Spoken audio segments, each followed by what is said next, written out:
El próximo hueso que vamos a describir es el hueso occipital. El hueso occipital es un hueso plano, impar, porque hay uno solo, que se encuentra en la cara posterior del cráneo, en la parte posterior del cráneo. ¿Sí? Si vemos esta imagen tenemos el hueso frontal, la sutura coronal, el hueso parietal, la sutura lamboidea y acá tenemos el hueso occipital en la parte posterior del cráneo.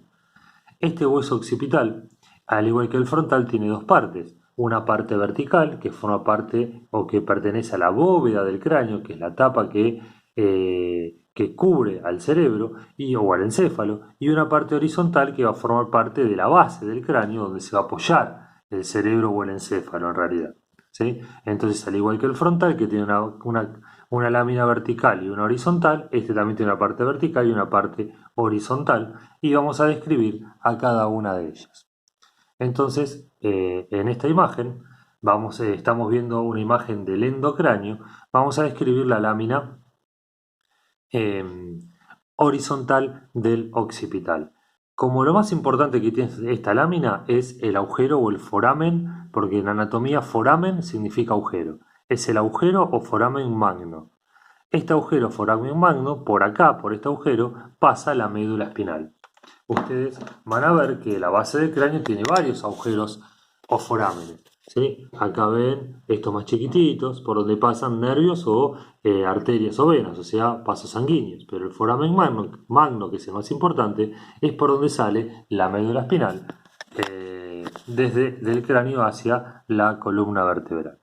Por delante de ese agujero tenemos esa sería la primera, agujero foramen magno. Por delante de ese agujero tenemos a la rampa basilar del occipital. La rampa basilar se dirige hacia adelante y hacia arriba y termina articulándose con el cuerpo del esfenoides, que se toca acá, que este hueso lo vamos a ver más adelante.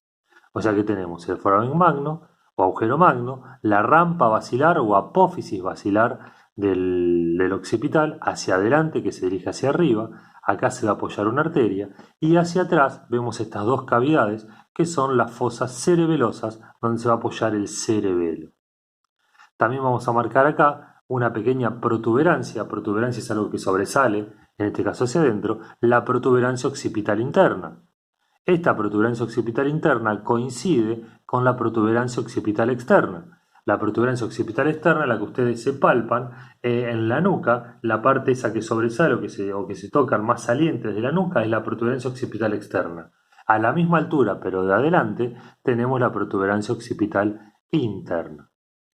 Bien, estas son las tres partes que se ven desde el endocráneo del hueso de la lámina horizontal del occipital. Acá se los quiero mostrar en el cráneo. ¿Sí? A ver cómo vamos a hacer. Esperen un segundito, voy a correr esto. Ahí está. Acá se los quiero mostrar con el cráneo que tenemos ahí. Entonces, si yo lo miro así y miramos la base del cráneo, acá tenemos el agujero magno. Esto es de plástico de un muñeco, por eso está este tubito acá, ¿no es cierto? Pero acá tenemos el agujero magno.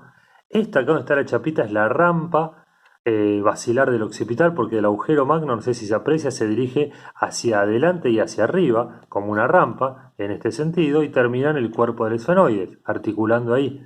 ¿Sí?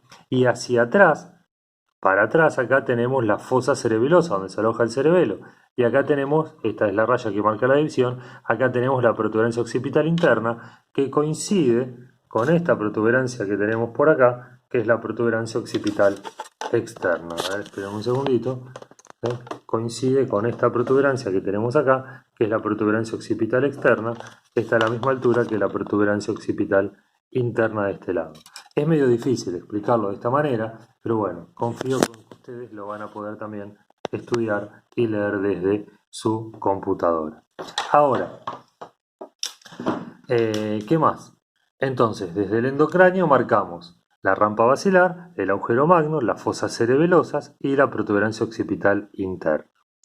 La protuberancia occipital interna y externa estarían en realidad en la lámina vertical del frontal. ¿Sí? Estaría a este nivel, en la lámina vertical, la protuberancia occipital externa, del otro lado la protuberancia occipital interna. A ver si encontramos algunas otras imágenes. Espérenme un segundito. acá lo vemos en donde está una imagen del hueso desde el endocráneo, pero solamente se ve el occipital y el esfenoides. Entonces de vuelta tenemos el agujero magno, la rampa basilar del occipital, las fosas cerebelosas.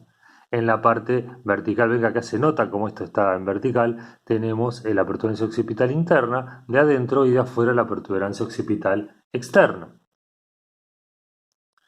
Bien, y después van a aprender, son todos términos nuevos y es difícil de aprender, pero van a aprender que cóndilo en anatomía significa una estructura redondeada. Así como decimos apófisis a una estructura que sobresale, llamamos cóndilo a las estructuras redondeadas que tienen los huesos. Entonces, en la parte inferior o a los lados del agujero magno, pero vista desde el exocráneo, vista desde la base, tenemos dos pequeños cóndilos o estructuras redondeadas que acá dicen cóndilo del occipital, que apoyan sobre la primera vértebra de la columna y permiten el movimiento de flexión y extensión de la cabeza, es decir, el decir que sí. Esos cóndilos, los vamos a marcar acá, ¿sí? Vamos a poner acá, serían estos que están acá. Esperen que acomode la mandíbula, esperen un segundito. Si ven acá, el agujero magno, ¿sí? Si este es el agujero magno, esto que está acá es una estructura redondeada llamada cóndilo, este que está acá es el otro cóndilo, y estos dos se van a apoyar sobre la primera vértebra, así para permitir el movimiento de flexo-extensión de la cabeza, el decir que sí. Los cóndilos del occipital. Miren todo lo que hay, miren todo lo que hay para aprender. ¿Sí? Por eso yo les decía que los libros de anatomía tienen muchísima información. Miren cada una de estas cosas. De estas cosas, yo pretendo que esta es la parte que se ve afuera, que aprendan la protuberancia occipital externa, y de afuera que aprendan los cóndilos, que están a los lados del agujero magno, apoyándose sobre la primera vértebra. Y de la parte interna, quiero que aprendan el agujero magno, la rampa basilar, las fosas cerebelosas, la protuberancia occipital interna. Fíjense en la cantidad de nombres que hay. ¿Sí? Por eso les decía que tienen que reducir un poco la información porque si no es mucha y no terminamos más. Bueno, para terminar y para dar un cierre a esto, ya sé que es engorroso, después me pueden preguntar todo lo que quieran. Acá vemos, en esta misma imagen que habíamos visto el frontal, vemos al occipital. Entonces a este nivel tenemos la parte vertical o porción vertical del frontal y esta es la porción horizontal. Bien, en la porción vertical que tenemos para marcar la protuberancia occipital interna, que está a este nivel, la protuberancia occipital externa, que estaría acá. Esta es la parte donde teníamos la fosa cerebelosa, donde se aloja el cerebelo. Acá estaría el agujero magno, a este nivel, y acá vemos la rampa basilar del occipital que se dirige hacia arriba, ¿sí? La ven ahí, se dirige para arriba y termina articulando con el cuerpo del esfenoide, que es este hueso que está acá amarillo. Bien, y eso es lo que tenemos que ver por el día de hoy. Entonces, si repasamos estos tres huesos, vamos a repasar en esta imagen, voy a acercar el celular para que tenga una imagen más clara, vamos a repasar. Miren todos los nombres que hay, pero lo vamos a achicar. El primero tenemos el frontal, era un hueso plano, par, que tenía dos partes, una parte horizontal que era así, que formaba el techo de la órbita, ¿sí? Y que tenía una escotadura en el medio para el hueso etmoides. Una parte vertical, ¿sí? Que se dirigía hacia arriba, hacia atrás y se unía con el parietal, formando la sutura coronal que está acá. Y este es el seno del frontal, que era una cavidad llena de aire en el interior del hueso. Bien, después seguimos con el parietal. El parietal era un hueso más bien rectangular que empezaba en la parte lateral, que era rectangular pero que era curvo, ¿sí? Porque venía hacia la línea media para unirse con el otro parietal. Entonces acá vemos que se articula este parietal hacia adelante con el frontal. Hacia atrás se articula con el occipital en la sutura lamboidea.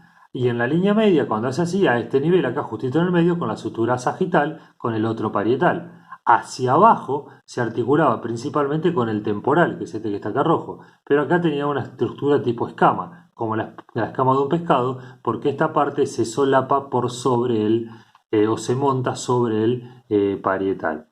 Bien, y después tenemos el occipital. El occipital se une hacia arriba a través de la sutura lamboidea con el parietal. Tiene una parte vertical donde tenemos la protuberancia occipital interna y externa, y tiene una parte horizontal donde teníamos la fosa cerebelosa, se alojaba el cerebelo, el agujero magno por donde pasaba la médula espinal y la rampa basilar del occipital que se dirigía hacia arriba, hacia adelante y terminaba articulándose con el cuerpo del esfenoide.